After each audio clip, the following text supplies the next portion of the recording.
One of the beautiful things about watching children grow up is how they love to show off. Mommy, look at me. Daddy, look at me. But somehow, again, like everything else in life, sin corrupts that desire to please mommy, that desire to please dad. And before long in life, showing off becomes a major problem in our life. I still have the scars of motorcycle wrecks where I was showing off in front of girls as a young man, trying to pop wheelies, going around corners and hitting sand and wiping out my motorcycle. Showing off is a beautiful thing because of love.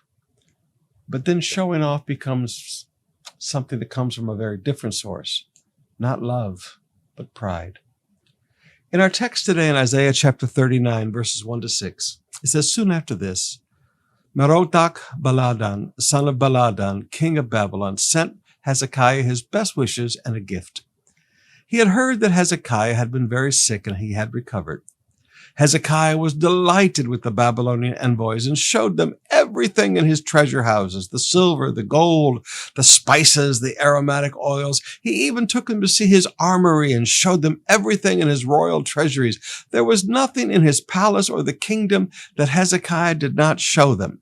Then Isaiah the prophet went to King Hezekiah and asked him, what did those men want? Where are they from? Hezekiah replied, they come from a distant land of Babylon. What did they see in your palace? Asked Isaiah. They saw everything, Hezekiah replied. I showed them everything I own, all my royal treasures. Well, to make a long story short, Isaiah prophesies to him that Babylon's going to come up and destroy the city and take all these treasures away. You showed off your prizes, and now they're going to come get your prizes. Showing off has some real negative consequences. The Bible says pride always comes before a fall. Hezekiah, in his pride, showed off everything he owned.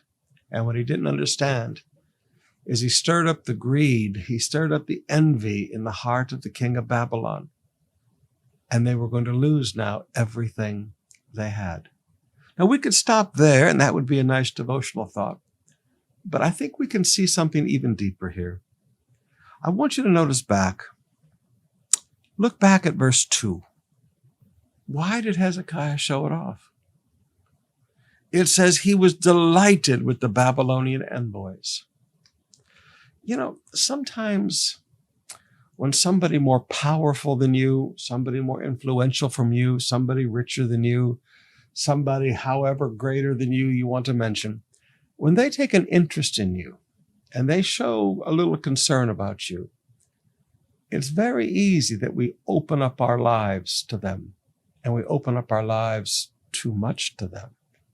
Now, let me say that one more time. He was delighted that the Babylonian king sent him a gift and was concerned about him. Babylon was the greatest kingdom in the world at that time. He was flattered. His pride got stirred up. Now, my friends, when powerful people start noticing what you have, it's not always a good thing.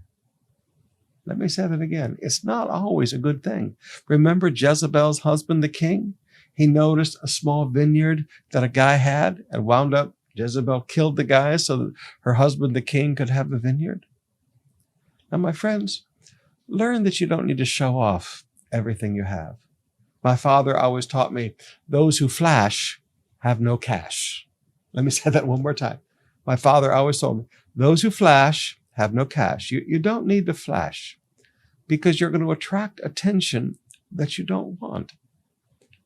You're going to stir up envy. You're going to stir up greed. You're going to stir up jealousy in somebody who's more powerful than you. So don't get so delighted when somebody who's more powerful than you notices you. Maybe be a little cautious and say, thank you for the beautiful gift, but don't open up everything in your life to them.